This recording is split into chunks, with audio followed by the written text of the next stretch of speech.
मैं स्टार्ट करना चाहूंगी अपने अपने छोटे से स्टोरी से।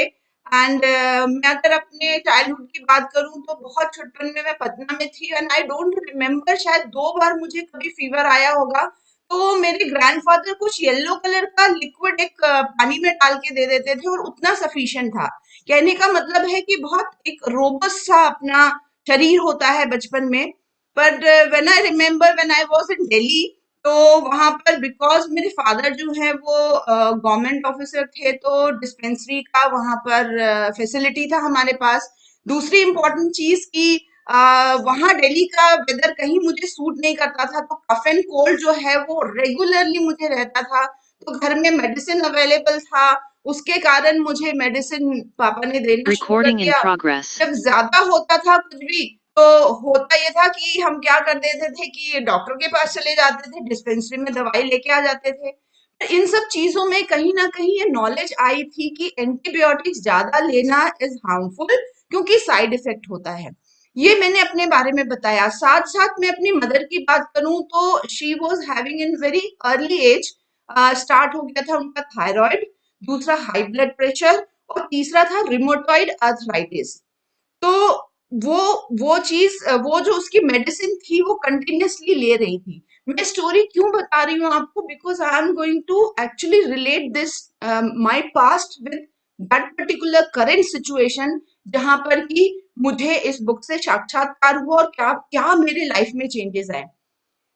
अब वापस आती हूँ मैं उस वहां पर देहरादून में जब मैं पहुंची, तो किसी रीजन से मेरा नी ट्विस्ट हुआ था और मैं एक नेचुरल और ऑर्गेनिक कैल्शियम ढूंढ रही थी खाने के लिए। तो उसी समय एक लेडी मेरे घर में आती हैं और मुझे वो ये एक डब्बा देती हैं और बोलती है ये कैल्शियम खाओ Vijaya, this is going to suit you. And seriously वो एक डब्बा खत्म होते होते मुझे पता ही नहीं चला मेरा दर्द कहाँ गायब हो गया। तो अगेन नेक्स्ट मीटिंग में जब उनसे हुई तो मैंने उनसे शेयर किया कि मेरे बेटे के साथ कुछ वेदर चेंज होने पे सिचुएशन है, उसकी तबीयत खराब हो जाती है। तो उन्होंने कुछ सप्लीमेंट्स वहां पर दिए। फिर मैंने मेरी मदर की बात बताई। उस दौरान मेरी मदर जो है वो गिर गई थी और वो बेड रिडन थी, वो उठ नहीं पाती थी। तो she suggested some supplements for her also. फिर मेरी मदर इन लॉ जो कि ऑलरेडी कैल्शियम वगैरह खा रही थी, लेकिन उनको ऑस्ट्रोपोरोसिस था, तो उन्होंने उनके लिए भी कुछ सप्लीमेंट सजेस्ट किए। ये तीनों चीज पैरेलल क्यों बता रही हूं मैं, अगेन टू रिलेट। तो कुछ टाइम के बाद क्या हुआ कि तीनों की लाइफ में मेरी मदर जो कि मेडिसिन ले रही थी लेकिन बेड से उठ के अपने घर में चलने लगी। सोचिए मैजिक हो गया। मेरी मदर इन लॉ का ऑर्थोपोरोसिस और ऑस्ट्रोपीनिया में बदल गया। मेरे बेटे का भी इम्यून सिस्टम इंक्रीज होने लगा। So as a logical person या टेक्निकल पर्सन मैं सोची कि ये क्या मैजिक है, जो मेडिसिन नहीं कर पा रहा है ये क्या चीज है जो कर रहा है। I wanted to know. फिर मैंने उनसे पूछा कि ये क्या चीज है, मतलब मैं थोड़ा गहराई से जानना चाहती हूँ। तो उन्होंने मुझे सजेस्ट किया कि विजया ये वाली बुक जो है वो पढ़ो। आप देख रहे हो ये पुराना वर्जन है। और उन्होंने सजेस्ट किया। तो मैंने पूछा कि ये तो कोई डॉक्टर के ऊपर है, मैं इसे कैसे समझ पाऊंगी। तो उन्होंने बोला कि नहीं विजया, और मैं खुद एक एमए हूँ, मैं बात कर रही हूँ मेरी मेंटर प्रीति गुप्ता मैम की। उन्होंने कहा मैं खुद एमए हूँ, मैंने इस बुक को पढ़ा है, और आप पढ़ना, पहली बार में नहीं समझ में आएगी लेकिन आपकी समझ आएगी और आपकी लाइफ में ये बहुत ज्यादा इफेक्ट करेगा, और जो आपके क्वेश्चन इसमें सारे आंसर हो जाएंगे। तो मैंने कहा ठीक है। और मेरी धारणा ये थी कि अगर मैं किसी बुक का ज्ञान लेना चाहती हूँ तो मुझे उसे परचेज करके रॉयल्टी पे करके पढ़ना चाहिए। वही मैंने किया और ये बुक आपके सामने है, आप देख रहे हो बहुत पुरानी है, राइट।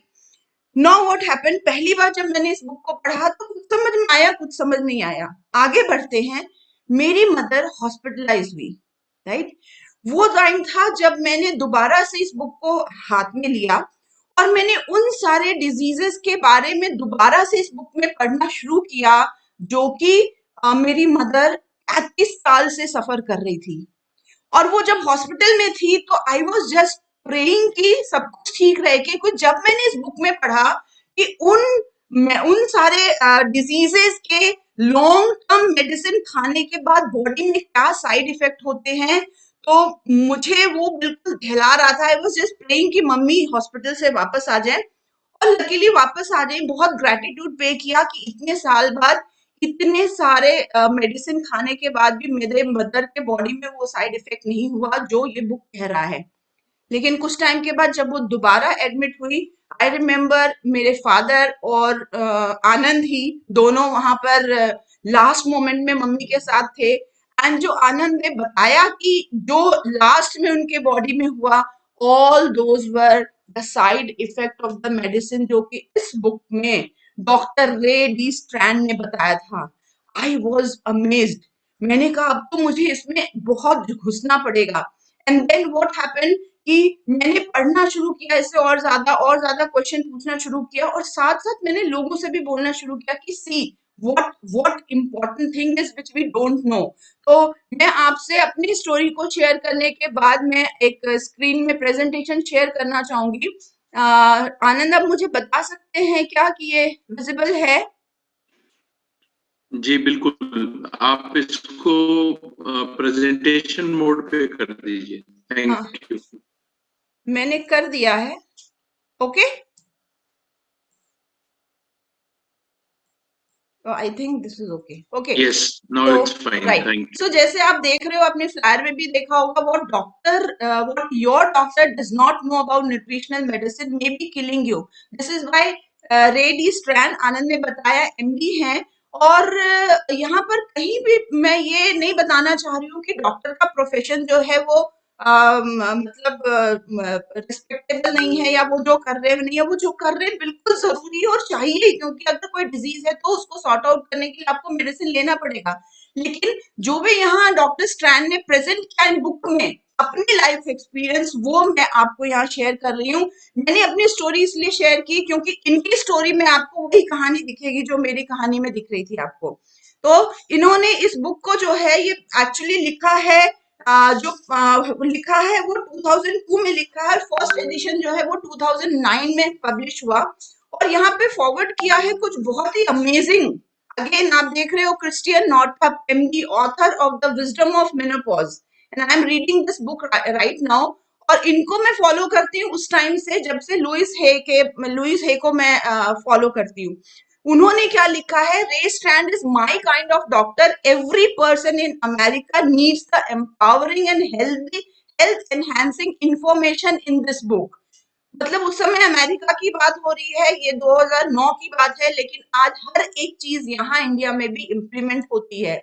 दूसरे जो हमारे फॉरवर्ड राइटर है जिन्होंने लिखा है वो है Denis Waitley, and he is PhD author of psychology of winning. Winning what? Definitely ourselves. I know from personal experience Dr. Strand offers a priceless gift to improve the quality and quantity of life. Laser accurate and scientifically documented. It will help you win the war against degenerative diseases and premature aging.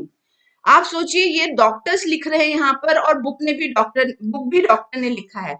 चलिए हम जरा author के बारे में, यानी doctor strand के बारे में जरा बात कर लेते हैं। He is actually a graduate from university of Colorado medical school. उन्होंने पोस्ट ग्रेजुएट जो है वो ट्रेनिंग उन्होंने लिया है मर्सी हॉस्पिटल इन सैन डिगो से। और वो बहुत ही छोटे अपने, उनका जो स्मॉल सिटी था वहां पे सेटल्ड हुए, वेस्टर्न साउथ डेकोटा में, राइट। वहां पर वो फिजिशियन की तरह उन्होंने 30 इयर्स जो है वो काम किया। लेकिन 27 इयर्स के बाद उन्होंने इस चीज पे वर्क करना शुरू किया। इसी दौरान उनकी मैरिज जो हुआ एलिजाबेथ से हुई, जिनको बहुत प्यार से लिज बोलते हैं। उनको कुछ हेल्थ चैलेंज था, और उन्होंने एक फिजिशियन से शादी इसीलिए की थी कि उनके हेल्थ चैलेंज जो है वो टेक केयर हो जाएगा। तो ये इनकी स्टोरी थी। आगे चलते हैं। डॉक्टर स्ट्रैंड ये कहते हैं कि जितने भी फिजिशियंस हैं, जितने भी डॉक्टर्स हैं, उनकी जो पढ़ाई है, why doctor does not know anything about nutrition, मुझे आज के बारे में नहीं पता। आई एम श्योर कि यहाँ कुछ डॉक्टर्स बैठे हैं या कुछ ऐसे पर्सन होंगे जिनके बच्चे डॉक्टरी पढ़ रहे होंगे, वो बता सकते हैं कि आज उनके करिकुलम में न्यूट्रिशन पढ़ाया जाता है कि नहीं। लेकिन जब डॉक्टर स्ट्रैंड ने ये बुक लिखी थी, उस समय न्यूट्रिशन का कोई भी चीज नहीं होता था उसमें, राइट।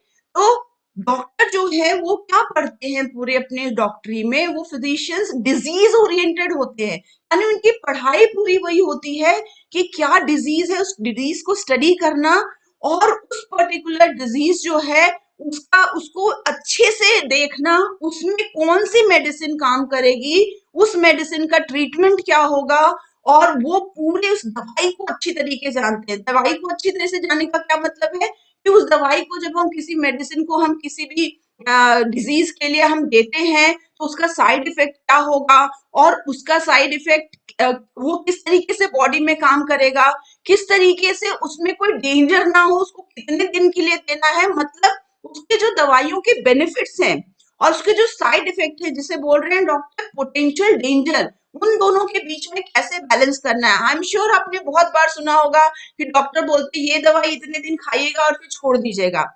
दैट इज बिकॉज कि हर का कोई ना कोई साइड इफेक्ट या डेंजर होता है, राइट। देन डॉक्टर कहते हैं कि डिजीज जो है वो हम अगर 90s अर्ली 90s की बात 19 की बात करें तो लोग इसलिए मरते थे क्योंकि इन्फेक्शियस डिजीज था। कुछ डिजीज के नाम मैंने नाम लिखे हैं यहाँ, जो डॉक्टर ने लिखा है, निमोनिया, ट्यूबरक्लोसिस, डिप्थीरिया, इन्फ्लुएंजा, ये सब वो डिजीजेस थे जो किसी बैक्टीरिया वायरस की तरफ से होते थे। और उस समय लोगों की जो लाइफ एक्सपेक्टेंसी थी ना वो 30 to 40 years हो गई थी। लोग नॉर्मली इससे ज्यादा जीते नहीं थे। लेकिन जब डिस्कवरी हुई एंटीबायोटिक्स की तो क्या चेंज हुआ, बहुत बड़ा चेंज हुआ। और ये जो जितने भी हैं इनकी लाइफ एक्सपेक्टेंसी बढ़ गई, एक्सपेक्टेंसी बढ़ गई। क्यों बढ़ गई? क्योंकि हमने उस वायरस और उस बैक्टीरिया पर जो है काबू पा लिया। लेकिन 21st सेंचुरी में क्या हुआ, लोग इसलिए नहीं मर रहे थे कि इन्फेक्शियस डिजीज है क्योंकि उसको तो टेक केयर कर लिया गया था। लोग इसलिए मर रहे थे क्योंकि क्रॉनिक डीजेनरेटिव डिजीज, राइट, जैसे coronary heart disease, cancer, diabetes, arthritis, आप जितने भी आज के डेट में आपको डिजीज सुनने को मिलते हैं वो सारे के सारे डिजीजेस आपको देख रहे हो, मैंने यहाँ पे लिस्ट आउट किया है जो कि डॉक्टर स्ट्रे ने ही लिखा हुआ था, राइट। और इसमें आप देख रहे हो कि रूमेटॉइड आर्थराइटिस भी लिखा हुआ है जो मेरी मम्मी को भी था, right. Now what is the actually challenge? अब क्या हुआ है कि पहले जो हमारे इन्फेक्शियस डिजीज थे उसको टेक केयर करने के लिए क्या हुआ, एंटीबायोटिक बन गया। तो एंटीबायोटिक जब बॉडी में जाता है तो वो जाके वायरस से ना वॉर कर रहा है, उससे झगड़ रहा है और उसको एम्पावर कर रहा है, और इस तरीके से हमारा जो है वो डिजीज खत्म हो रहा है। तो वो जो फिलोसफी ऑफ मेडिसिन था वो अटैक डिजीज पे बेस्ड था। और ये डीजेनरेटिव जो हमारे डिजीज नए तरीके के आए 21st सेंचुरी में, तो सारे के सारे लोग उसी अप्रोच को लेके इनके लिए भी काम करने लग गए और सोचा कि उसी तरीके से ये कोई ना कोई मेडिसिन बनेगा जो कि हमारे इन सारे डिजीजेस को, जो कि क्रॉनिक डीजेनरेटिव डिजीज है, उसको भी टेक केयर कर लेगा। और ये कोट किया है यहाँ पर डॉक्टर स्ट्रे ने कि जो भी इन दौरान में 21st सेंचुरी जब स्टार्ट हुआ है और अभी तक भी जो प्रिस्क्रिप्शन ड्रग्स जो लिखे जाते थे डॉक्टर द्वारा वो इतने ज्यादा ग्रो कर गए थे कि वो हेल्थ केयर का सबसे ज्यादा कॉस्ट को वो या रेवेन्यू जनरेट करते थे, राइट। नाउ डॉक्टर सेज कि एवरीवन, हर इंसान, आप में हम सब चाहते हैं कि ऐसा हेल्थ मेंटेन करे या रीगेन कर ले अगर कुछ गड़बड़ हुई है, पर हमें कहीं पर भी नहीं पता कि हम किस तरीके से इसको अचीव करें, कोई है ही नहीं बताने के लिए। ये है मेन चीज।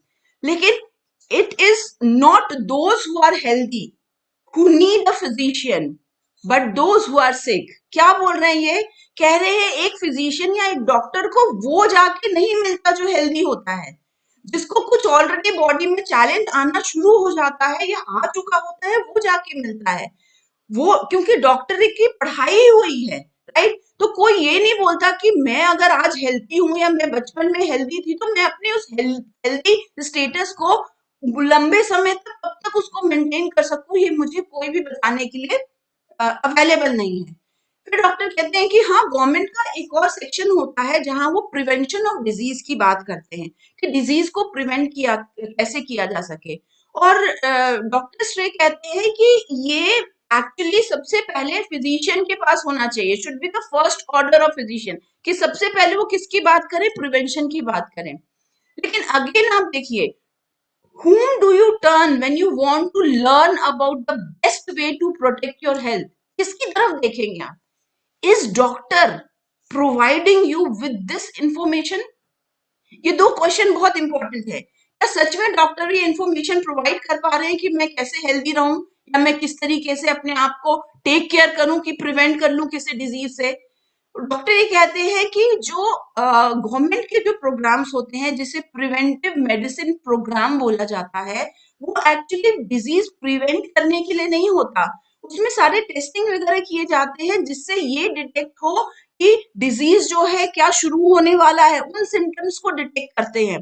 तो वो अर्ली डिटेक्शन वाला केस आ जाता है, वो प्रिवेंटिव वाला नहीं आता है। तो वहां पर भी प्रिवेंशन की बात कोई नहीं कर रहा, वो डिजीज को ही मतलब जल्दी डिटेक्ट करने की बात कर रहे हैं। And very important, spend very little time trying to help the person to protect his life by changing his lifestyle। Doctors के पास एक्चुअली टाइम नहीं होता, इतने सारे लोग आते हैं, तो उनके साथ किसी भी इंसान के साथ बैठ के उनको उनको ये बताना या उनको ये इंफॉर्मेशन ही नहीं है, नॉलेज नहीं है, क्योंकि उन्होंने वो चीज पढ़ा नहीं। ये खुद डॉक्टर अपने बारे में बोल रहे हैं, तो उन्हें जब पता ही नहीं है कि आप किसी भी पर्सन को प्रोटेक्शन की जब बात करते हैं तो उसके लाइफस्टाइल में चेंज करके बोल सकते हैं कि वो कैसे प्रिवेंट किया जा सकता है, ये किसी को नहीं पता है। There was nobody to help. कुछ फैक्ट है जो कि बताया है डॉक्टर ने, और ये बोला है कि मैं भी उन्हीं में से एक था। Less than 6% of graduating physicians receive any formal training in nutrition. इसीलिए मैंने इसको यहाँ पर मार्क किया है कि किसी भी, इसलिए आज के डेट में होता है या नहीं मुझे नहीं पता, I did not actually experimented, या मैंने उसको जानने की कोशिश नहीं की, राइट। इफ ये डॉक्टर अपनी बात बता रहे हैं कि उन्होंने 27 साल तक क्या किया। If some patient ask for supplement, वो सामने बैठा बोल रहा है कि देखिए ये सप्लीमेंट है, मुझे कोई सजेस्ट कर रहा है क्या मैं खा सकता हूँ या खा सकती हूँ, तो वो बोलते थे, उनके पास कुछ पेटेंटेड आंसर होते थे, वही वो बोलते थे, बहुत अच्छे अच्छे स्टेटमेंट लिखे हैं, इसकी कोई जरूरत नहीं है, आप जो खाना खाते हो उस भोजन से ही पूरा पोषक तत्व मिलता है, बाहर से कुछ खाने की जरूरत नहीं है, this is not, this is going to harm. लेकिन उसके बाद भी अगर वो पेशेंट जो सामने बैठा है वो इंसिस्ट करता है कि नहीं नहीं मुझे तो ये लेना ही है, मुझे भरोसा है, तो भी वो बोलते हैं कि ठीक है ले लो, ये ज्यादा काम नहीं करेगा, लेकिन go for a cheaper one, तो सस्ता है उस पे जाओ, महंगे पे जाने की जरूरत नहीं है। अगर वो बिल्कुल इंसिस्ट करता है तो क्यों?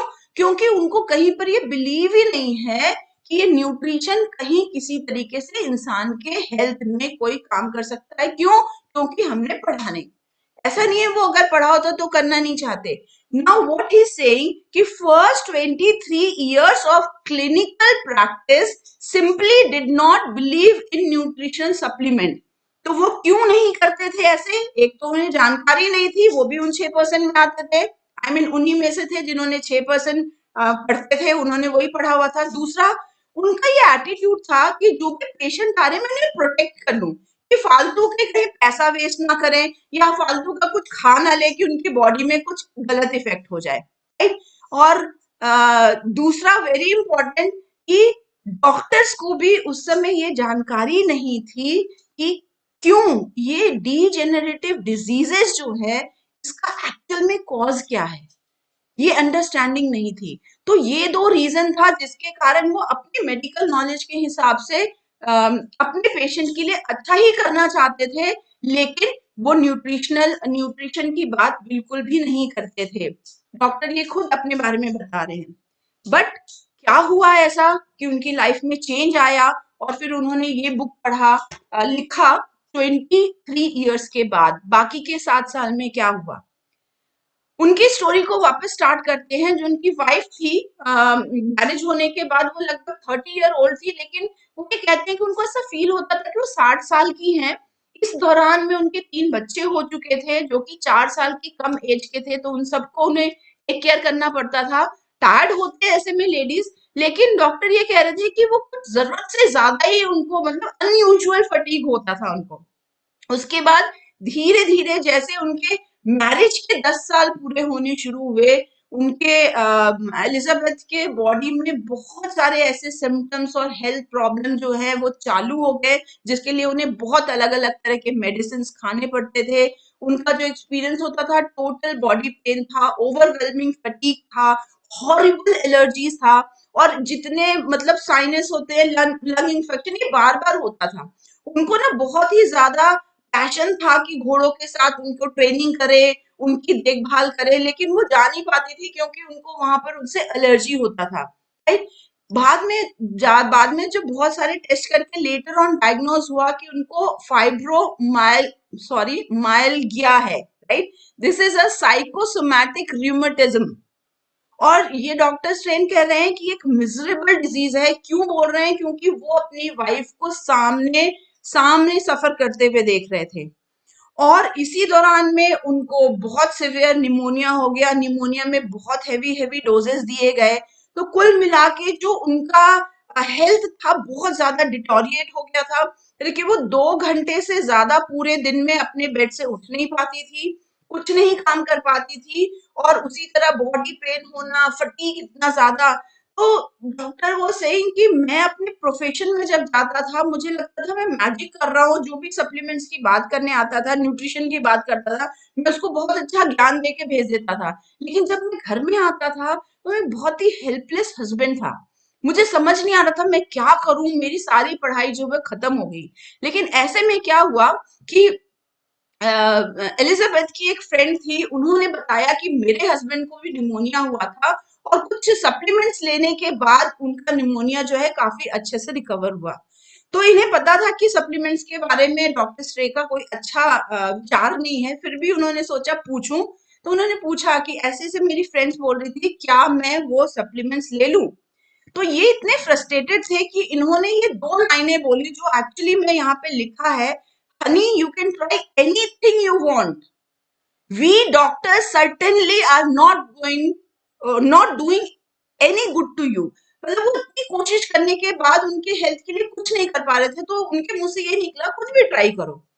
एंड देन ही सेड कि go head, try the vitamins, what you have to lose. मतलब ऑलरेडी इतना डिटोरिएट हो गया, क्या लूज करोगे, ट्राई करो।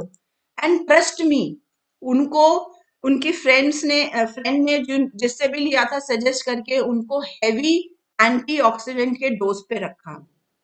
आपके सामने मैंने लिखा है विद इन 3 डेज, ये खुद लिख रहे हैं doctor, she started feeling better. और कुछ दिन बीते तो उनको एनर्जी आ गई, स्ट्रेंथ आना शुरू हो गया। 3 वीक हो गए तो उन्होंने स्टीरॉइड्स और नेबुलाइजर ट्रीटमेंट लेना छोड़ दिया। सोचिए, इमेजिन कीजिए, 3 मंथ्स जैसे ही हुआ तो Liz was totally new person और वो सारा काम अपने आप कर रही थी। और जैसे मैंने यहाँ पे लिखा है, वो जाके अपने हॉर्सेस की ट्रेनिंग और टेक केयर भी कर रही थी, जो कि उनका पैशन था। तो ये इतना अमेजिंग ट्रांसफॉर्मेशन था कि अब डॉक्टर खुद ही अपने अंदर क्वेश्चन कर रहे थे कि ये वियर्ड वाइटामिन से मेरे वाइफ का हेल्थ में स्टोरेज हो गया, क्या हुआ है? फिर बोले कि क्या ये गॉड का मिरेकल है या ये कुछ ऐसी हॉरर न्यूट्रिशनल सप्लीमेंट का कमाल है। मतलब उनके अंदर की बातें वो लिख रहे हैं। तो उन्होंने सोचा कि क्यों ना मैं इस चीज को अपने पेशेंट्स पे ट्राई करूं। फिर उन्होंने अपने 5-6 पेशेंट्स को निकाला जिनको भी सेम वही फाइब्रोग्लाइमिया था, और उनको लिया, उनको ये बताया और उन पे सारा टेस्ट किया। उनमें से एक ऐसी लेडी थी जितनी परेशान थी कि उन्होंने एक बार सुसाइड अटेम्प्ट भी किया था। बट जब ये देना शुरू किया तो किसी को 3, किसी को 4, किसी को 6 मंथ्स में सबके लाइफ में, सबके हेल्थ में बहुत ज्यादा ट्रांसफॉर्मेशन इनको दिखा। किसी में बहुत ज्यादा दिखा, किसी में थोड़ा कम दिखा, लेकिन सबके लाइफ में ट्रांसफॉर्मेशन दिखा। तो अगेन देन ही थॉट कि अब तो मुझे रिसर्च करना पड़ेगा। जैसे मैंने सोचा कि अब मुझे इसे पढ़ना पड़ेगा डीपली, तो वो तो डॉक्टर थे, तो उन्होंने सोचा अब मुझे रिसर्च करना पड़ेगा कि क्या है।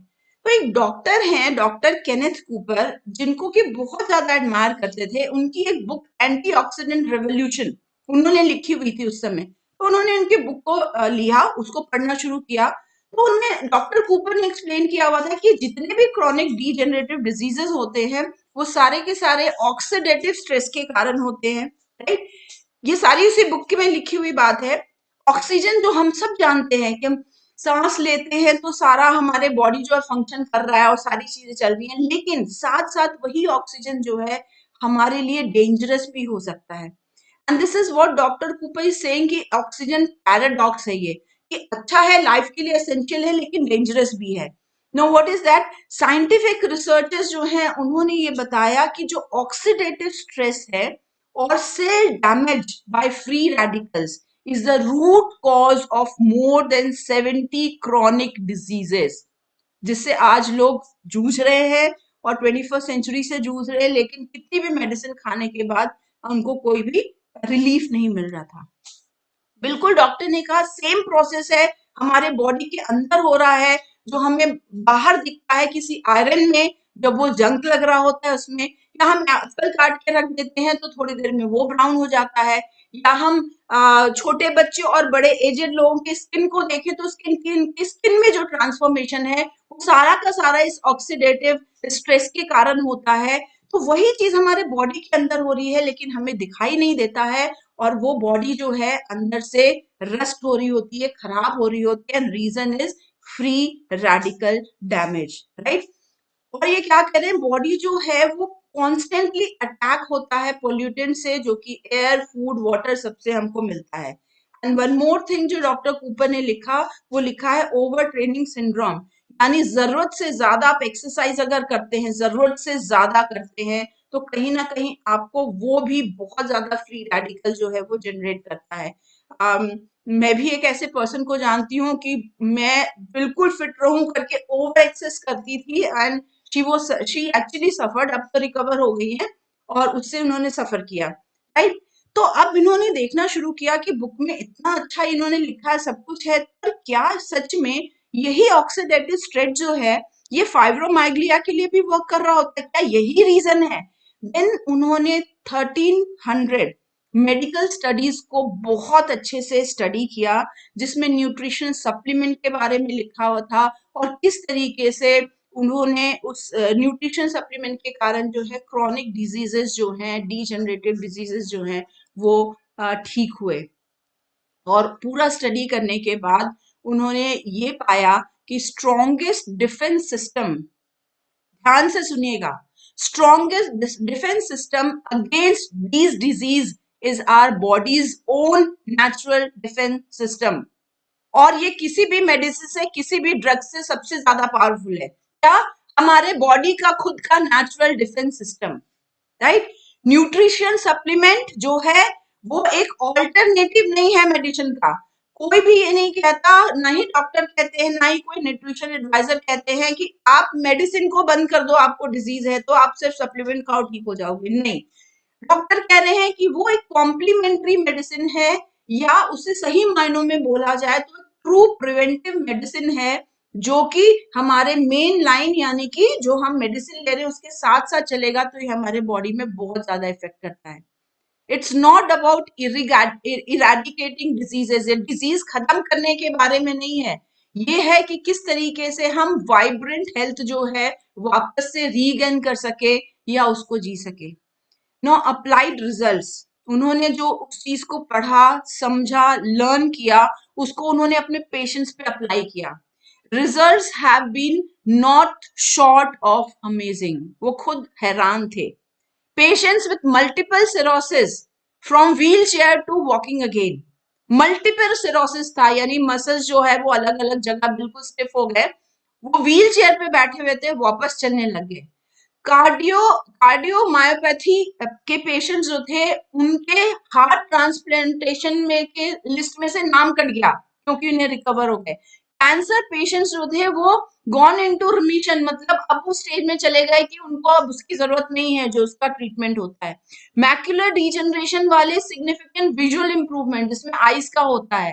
फाइब्रोमाइग्लिया जो उन्होंने बहुत सारे लोगों पे किया, उनको उनकी लाइफ वापस मिली। आप सोचिए कि वो क्या कर रहे हैं, वो जो नहीं कर पा रहे थे वो कर पा रहे हैं। और क्या किया इन्होंने, simply by enabling the patients to provide the nutrient provide किया, जिससे बॉडी अपने ऑप्टिमम लेवल पे आ जाए, और जो बॉडी का खुद का डिफेंस सिस्टम है वो ऑप्टिमम लेवल पे काम करे और आपकी हेल्थ वाइब्रेंट हो जाए, राइट। तो उन्होंने इस वाले अप्रोच को नाम दिया सेल्यूलर न्यूट्रिशन। ये न्यूट्रिशन जो है वो सेल की न्यूट्रिशन है, जिसमें हम जाके बात कर रहे हैं। And see what he is saying, which enables the body to do what God intended. अब जब सेल्यूलर न्यूट्रिशन को हर एक सेल को जाके न्यूट्रिशन दे रहे होते हैं, तो वो बॉडी आपके उस तरीके से काम करती है जैसा गॉड चाहता है। कह रहे हैं कि मेरा सबसे बड़ा जो केस स्टडी है, सबसे अच्छा केस स्टडी है, वो मेरी वाइफ का ही है, क्योंकि सब कुछ मैंने सामने देखा। अगर मैंने वो नहीं देखा होता तो शायद मैं कभी विश्वास नहीं करता, कभी मैं रिसर्च नहीं करता और कभी आगे नहीं बढ़ता और ना ये बुक लिखता। Now again he is saying what is true preventive medicine. So this is actually the true preventive medicine जो है वो कोई दवाई नहीं है. This is encouraging and supporting patients to take threefold approach. ये है true preventive medicine. पहला कि आप हेल्दी खाएं और आप किसी ना किसी एक्सरसाइज प्रोग्राम को कंसिस्टेंटली करें. And third thing is consuming high quality nutritional supplement. ये तीन चीज आप किसी को एनकरेज करते हैं, सपोर्ट करते हैं करने के लिए, तो ये ट्रू प्रिवेंटिव मेडिसिन है डॉक्टर के हिसाब से. दूसरा है empowering to avoid this true prevention, कि आप एम्पावर करो कि इसको अवॉइड नहीं करें, इसको वो करें. Tell them about ingredients of healthy lifestyle. उनको इन तीनों की चीजों के बारे में बताओ कि क्या होगा, and then give them a choice कि अब आप डिसाइड करो, अगर आप ये करोगे तो ये होगा, ये ऐसे करोगे तो ये होगा. उन्होंने यहाँ पर एक स्टोरी शेयर की है, डेविड की स्टोरी शेयर की है. उनको वो एक्चुअली लाइसेंस ट्रेनर रहे हैं जो कार का लाइसेंस देते थे. तो एक बार अचानक से उनको क्या हुआ कि उनके मसल्स वगैरह स्टिफ होने शुरू हो गए और फिर चलना मुश्किल होने लग गया. बाद में जब पता चला, धीरे धीरे हालत खराब हो गई. बाद में पता चला कि उनको जो है वो ल्यूकोन सेफैथोपाथी जो भी है, आप देख लीजिए ना, I am not able to pronounce right now. तो वो कुछ नहीं था, वो भी एक progressive degenerative demyelinating disease of the brain, यानी ब्रेन में कुछ इस तरीके का डीजेनरेटिव फंक्शन चल रहा था जिसके कारण उनके बॉडी में एक ऐसी चीज डेवलप हो गई जो मल्टीपल सिलोसिस की तरह होती है, और वो बिल्कुल ही ऑलमोस्ट पैरालिसिस, बहुत कम चल पाते थे. एंड देन उन्होंने किसी मूवी में देखा and he started taking antioxidants, और उसके बाद उनकी लाइफ में बिल्कुल टर्न हो गया और उन्होंने अपनी लाइफ को चेंज कर लिया. ये इनका स्टोरी है डेविड का, जो यहाँ पे लिखते हैं. नाउ डॉक्टर सेज कि अपने आप से पूछो कि do you fear growing old? Have you accepted chronic disease और pain as a given in your future, कि अब इसके बिना तो लाइफ चल ही नहीं सकती, ये तो मेरे जिंदगी का पार्ट बन गया है. Are you willing to make necessary life changes to ensure your health? कल ही मैं बात कर रही थी किसी से, and I we were sharing about कि 50 इयर्स के बाद क्या होता है. तो सामने वाले जो है वो बोल रहे थे अरे 50 साल में भी ऐसा हो जाता है, उसमें भी, means the thought was totally in some negative form. तो मुझे लगा जैसे हम बोलते हैं कि age is just a number that can be there, right? तो अगर आप ऊपर के तीन इन क्वेश्चन को कहीं ना कहीं बिलीव करते हो तो शायद आप उस नेगेटिव फेज में चले जाते हो, राइट? डॉक्टर कहते हैं कि क्या आपको ऐसा लगता है कि full and abundant physical life does not need to start slipping away at the age of 40, की 40 के अब हो गए हैं तो उसके बाद अब हम वाइब्रेंट लाइफ नहीं जी सकते हैं? हम देखते हैं बहुत सारे लोगों को जिन्होंने अपने लाइफ में चेंज किया है, एज रिवर्स कर लिया. Everything is possible. Believe each year of your life can be your best year. आज ही मैं कपिल शर्मा शो में काजोल बोल रही थी, अपने किसी इंस्टा के पोस्ट में उन्होंने लिखा हुआ था कि every year I am going to be the best version of myself. That was so inspiring in every sense. तो ये एक डॉक्टर मायन वेंस का ये एक स्टेटमेंट है, living too short and dying too long. कि ऐसा नहीं है कि आप अपने दिमाग में ही सोचना शुरू कर दे कि अब हम 40 के हो गए, अब हम 50 के हो गए और अब ऐसा नहीं हो सकता, ये तो लाइफ का पार्ट बनेगा एंड सो ऑन. मैं भी आपको बताऊं कि जब मेरी मदर की इतनी सारी चीजें थी तो सब बोलते थे, तो हमें भी लगता था कि ये हमारे साथ भी होगा क्योंकि जीन्स में है. But somewhere because of Louie से मैंने उस वाले थॉट को चेंज किया and I don't carry any such thing in my body in form of genes, right? चलिए बात करते हैं अब डॉक्टर स्ट्रेन जो बोल रहे हैं कि war within important, right? अब क्या है कि the demise caused by unruly free radicals to our body is nothing but oxidative state. हम पहले भी एक डेफिनेशन देख चुके हैं कि जो हमारे ऑक्सीजन जो है वो उस हिसाब से काम नहीं करते। जैसे हम जब सांस ले रहे होते हैं तो हमारी बॉडी में जब जाता है तो हर एक सेल के अंदर माइटोकॉन्ड्रिया होता है, जहां पर जाके इसके कारण एनर्जी प्रोड्यूस होता है और वाटर मॉलिक्यूल्स बनते हैं। अगर ये प्रोसेस जो है वो सही से नहीं होता है तो कुछ ना कुछ फ्री रेडिकल बनते हैं। और डॉक्टर कह रहे हैं 98% सही होता है, लेकिन 2% कहीं ना कहीं होता है ऐसा कि नहीं हो रहा है। लेकिन उस केस में क्या होता है, बॉडी का अपना खुद का डिफेंस मैकेनिज्म है जो उस 2% को टेक केयर कर लेता है।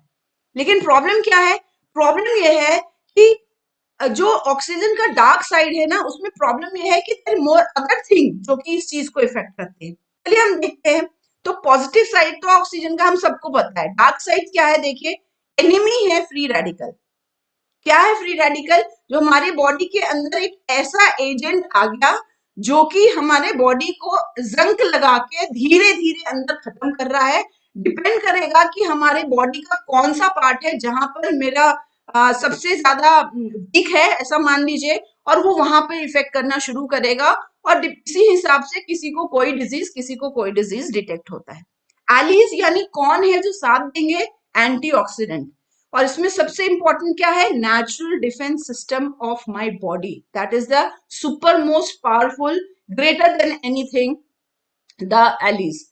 और चीज क्या है, बिहाइंड द लाइंस जो काम करते हैं वो है सपोर्टिंग न्यूट्रिएंट्स, बी को फैक्टर्स, हम जिसे बोलते हैं बी कॉम्प्लेक्स। ये सारे के सारे को फैक्टर्स हैं जो कि एंटीऑक्सीडेंट्स को सही से काम करवाने के लिए चाहिए। एंटीऑक्सीडेंट्स को मिनरल्स भी चाहिए, like copper, zinc, manganese, selenium, ये सब चाहिए, उनको को फैक्टर्स चाहिए, right. And what are antioxidants, तो डॉक्टर कह रहे हैं कि vitamin C, A, vitamin E, beta carotene, CoQ10, alpha lipolic acid, उन्होंने पूरे लिस्ट किया है कि ये सारे एंटीऑक्सीडेंट्स हैं, राइट। ये हमारी बॉडी बनाती भी है और कम पड़ जाता है, क्योंकि क्यों कम पड़ जाता है, क्योंकि कुछ और एनिमीज हैं। Enemy reinforcement, conditions increasing free radical. हमारे बॉडी में जो काम हो रहा है उसमें तो बोला कि 98% सही है, लेकिन 2% फ्री रेडिकल बन सकते हैं। लेकिन उसके अलावा भी फ्री रेडिकल बनने के बहुत सारे कारण होते हैं जो हम आगे देखेंगे। उसके कारण फ्री रेडिकल इंक्रीज हो रहा है हमारे शरीर में, तो वो और ज्यादा एनीमी क्रिएट करता है। तो जब अगर वो फ्री रेडिकल्स जो है ना वो बिल्कुल ऐसे फ्री हो जाए कि कंट्रोल ही नहीं है उनके मेरे बॉडी में कहीं पर, तो फिर वो ऐसी डिजीजेस जनरेट करना शुरू कर देता है जिसे हम डीजेनरेटिव क्रॉनिक डिजीजेस बोल रहे हैं, राइट। मैश सिस्टम जो होता है, मैश अगर हम देखें किसी भी वॉर में एक ऐसा बनाया जाता है सिस्टम जहां जिसे बोलते हैं मोबाइल आर्मी सर्जिकल हॉस्पिटल।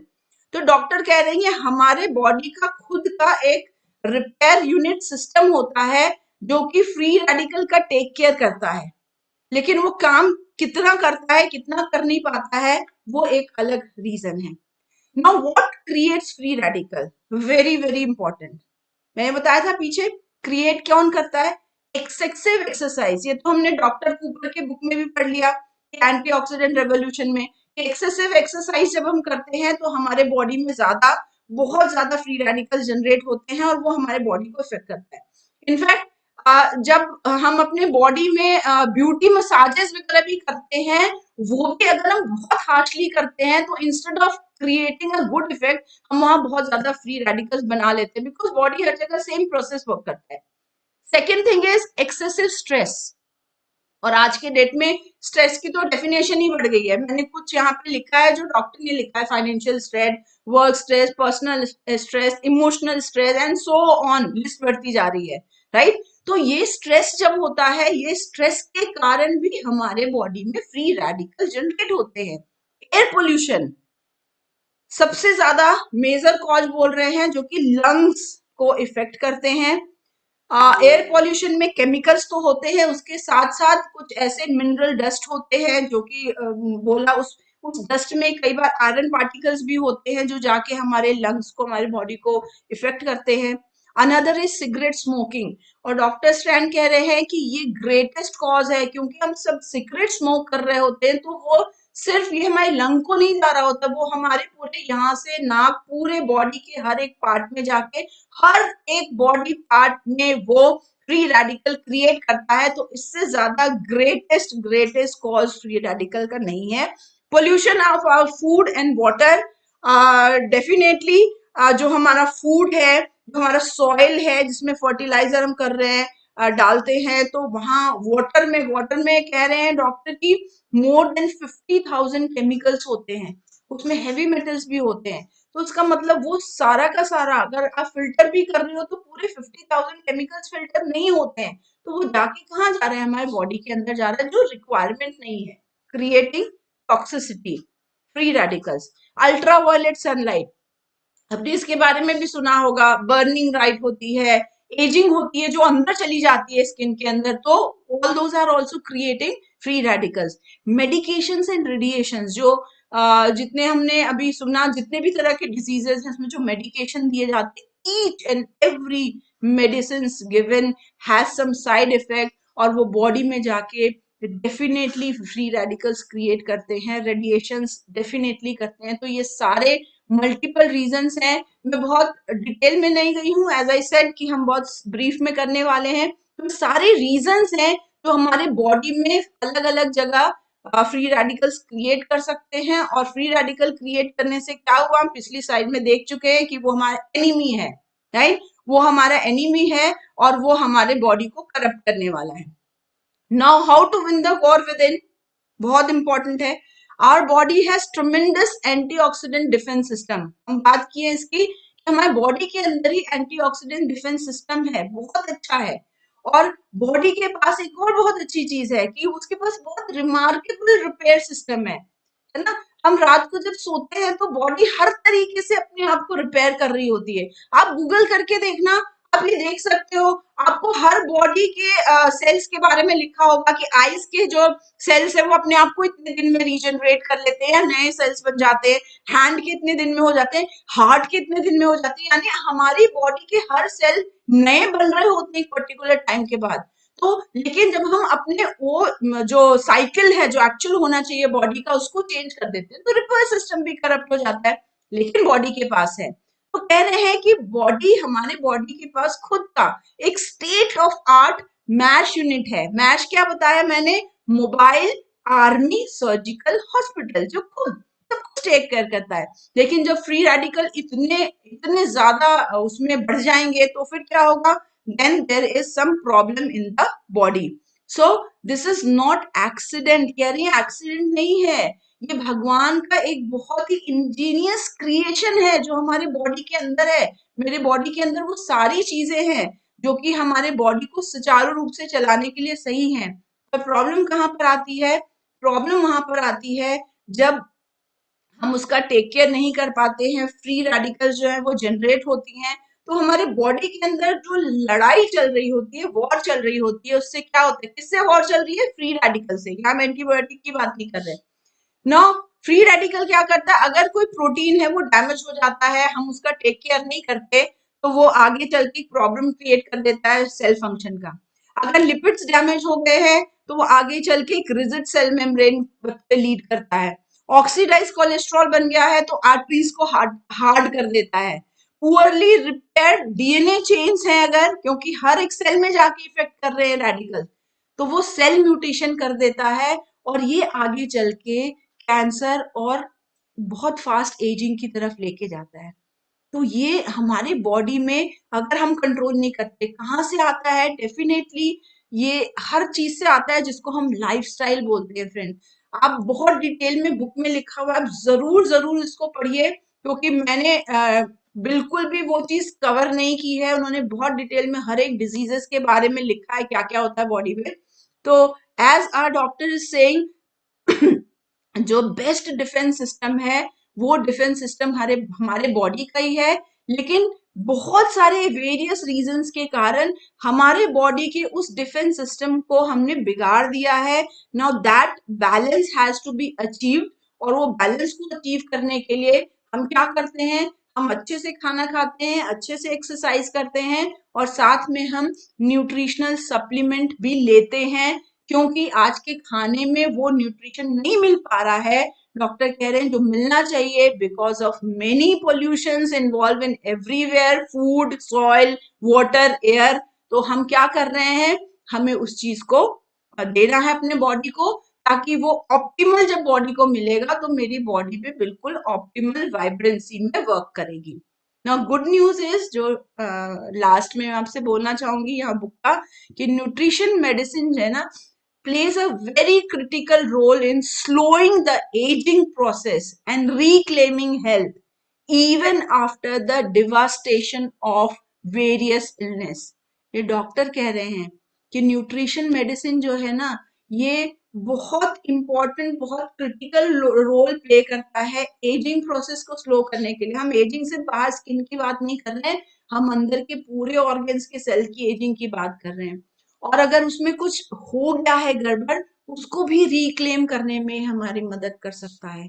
और सोचिए कि अगर आज हम हेल्दी हैं और हम इस चीज को समझ जाते हैं, इस बुक को डिटेल में पढ़ लेते हैं और सिर्फ अपने और अपनी फैमिली की लाइफ में ही चेंज करते हैं, इसको इम्प्लीमेंट कर देते हैं, तो आप डेफिनेटली उस हिसाब से चलेंगे जैसे गॉड ने हमें बनाया है। So thank you so much, that was all from my side. Back to host.